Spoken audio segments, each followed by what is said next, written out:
O Lord. Ito ang aming declaration na patuloy naming aawitin ang iyong kabutihan sa aming mga buhay. Maraming pong salamat. Ang dalangin namin, patuloy nyo kaming samahan sa panibagong linggo ng aming paggawa. Bigyan nyo kami ng katagumpayan ngayon pa lamang, Panginoon.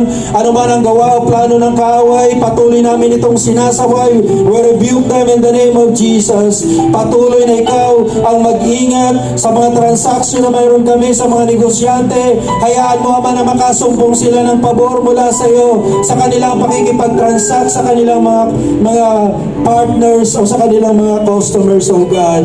At doon sa mga nagtatrabaho, patuloy na kalakasan, kasigasigan ang aming isaisip na maging produktibo kami, maging asset kami sa anumang sa bawat company na mayroon kami, O God, dahil ito yung aming pagpapala na tinanggap mula sa iyo. Maraming salamat, bayan ng Diyos. Tanggapin natin ang pagpapala ng Ama, ang pag-ibig ng Anak, ang walang hanggang pakikipisa ng Santong Espiritu. Lagi nating pakatatandaan na ang Diyos na ating sinasamba ay buhay, dakila at makapangyarihan. Hindi siya nagbabago kahapon, noon, ngayon at magpakailanman. At ang laging niyang pangako ay yes and amen sa bawat isa na nagtitiwala sa iyo. Sa iyo ang lahat ng papuri. Ito ang aming dalangin sa pangalan ni Jesus. Amen and amen.